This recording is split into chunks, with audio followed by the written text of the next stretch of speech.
बाभडे Nardana MIDC भूखंडावर बनावट दस्तऐवज 11 कोटी 68 लाख रुपयाचा घोटाळा। ॲडव्होकेट कृष्णा मोरेंची तक्रार, न्यायालयाकडून गुन्हा दाखलचे आदेश। नरडाणा तालुका शिंदखेडा जिल्हा धुळे एमआयडीसी परिसरात टेक्सटाईल हब बनविण्याचे शासनाचे धोरण होते। त्यास अधीन राहून शासनाच्या वतीने जमीन भाडे करारावर उपलब्ध करून देण्याकरिता निविदा मागविण्यात आलेली होती। सदर क्षेत्रात खासगी उद्योजक आणि धुळे एमआयडीसी येथील तत्कालीन प्रादेशिक अधिकारी व इतर कर्मचारी तसेच पुणे येथील इंडियन बँक यांचे व्यवस्थापक मंडळ तसेच बँकेचे अधिकारी कर्मचारी यांनी संगनमताने बनावट दस्त तयार करून त्यात बेकायदेशीररित्या सदरच्या एमआयडीसीतील शासकीय भूखंड मिळवला व प्रत्यक्षात शासकीय भूखंडावर कोणताही उद्योग उभारला नाही।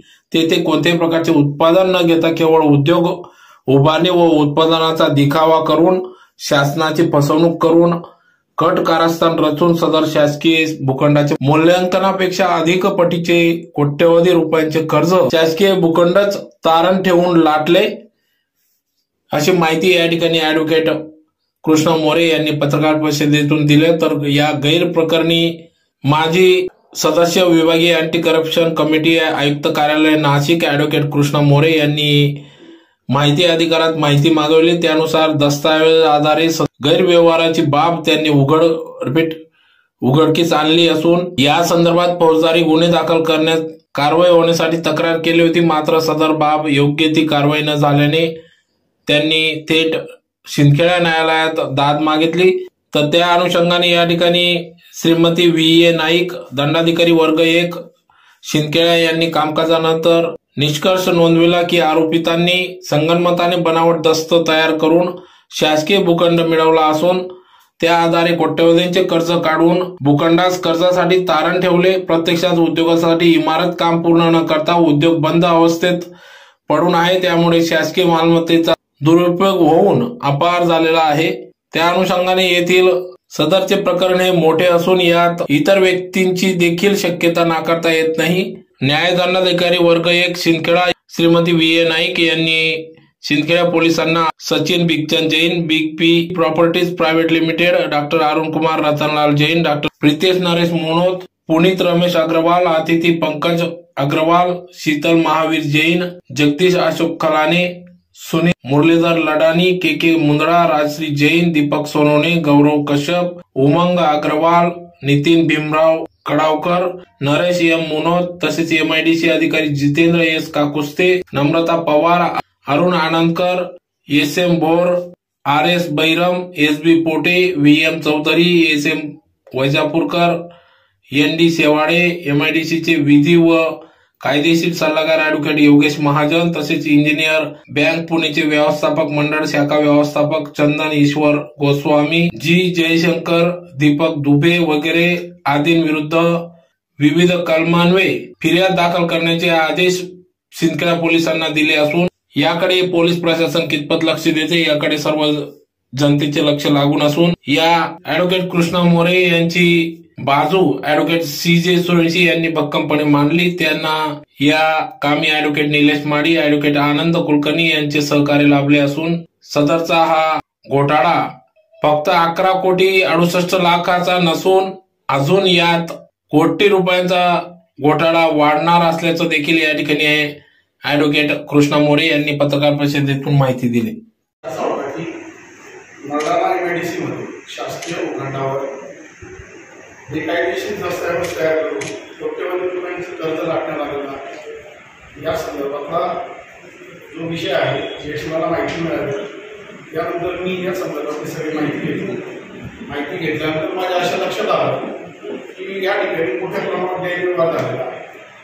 त्यामुळे मी माझे सहकारी मित्र ॲडव्होकेट सी.जे. सोळशी यांना सदर बाब समजून सांगितली व त्यांनी अनुमती दिल्यानंतर या प्रकरणाचा पाठपुरावा माझ्यासोबत त्यांनी केला आणि त्यानंतर आम्ही जी काही कायदेशीर रीत आहे त्यानुसार तक्रार केली, पण त्या तक्रारीची दखल घेण्यात आली नाही। त्यामुळे आम्ही मेहरबान शिंदखेडा न्यायालयामध्ये या संदर्भात त्यांची दाद मागितली आणि ती दाद मागितल्यानंतर मेहरबान शिंदखेडा न्यायालयामध्ये तब्बल 2 तास आर्ग्युमेंट चाललं आणि युक्तिवाद चालल्यानंतर मेहरबान न्यायालयाने आमची मागणी मंजूर केली आणि या प्रकरणातील जी काही सगळी उद्योजक मंडळी, शासकीय अधिकारी, MIDCचे प्रादेशिक अधिकारी, बँकेचे कर्मचारी, बँकेचे अधिकारी या सगळ्यांवर विविध कलमांन्वये गुन्हा दाखल करण्यास मंजुरी देण्यात आली।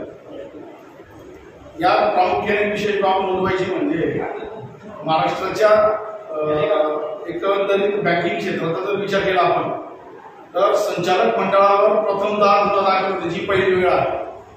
म्हणजे आपण मागच्या काळात बघितलं असेल की पतपेढीत असतील, सहकारी सोसायटीत असतील, या ठिकाणी बऱ्याच वेळेला पतपेढीचे जे काही अपव्यवहार झाला त्यामध्ये संचालक मंडळावर गुन्हा दाखल करण्यात आला, परंतु बँकांवर दाखल करण्यात आलेला नव्हता। ही पहिली वेळ आहे की पुण्यातील जी बँक आहे इंडियन बँक, या इंडियन बँकेच्या संचालक मंडळावर देखील गुन्हा दाखल करण्यात आलेला आहे।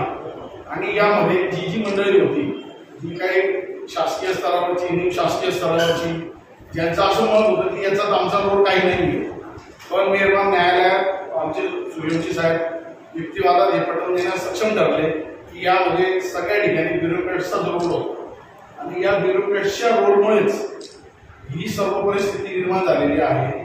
प्रथम दर्शनी पाहता हा 11,68,00,000 रुपयांचा घोटाळा नसून याची व्याप्ती सुमारे 150 ते 200 कोटी रुपयांपर्यंत जाण्याची शक्यता आहे।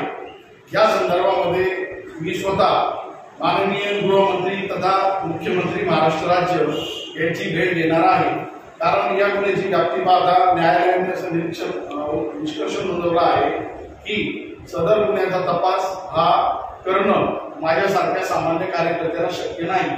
यामुळे पोलिसांनी योग्य त्या पद्धतीने तपास करावा व मी आपल्या माध्यमातून हे देखील सांगू इच्छितो की पोलीस प्रशासनाला आमच्याकडून सर्व प्रकारचं सहकार्य केलं जाणार आहे। यामुळे या केस संदर्भात ज्या वेळी आम्हाला पाचारण केलं जाईल त्यावेळी आम्ही तिथं हजर राहणार आहोत। अशा पद्धतीने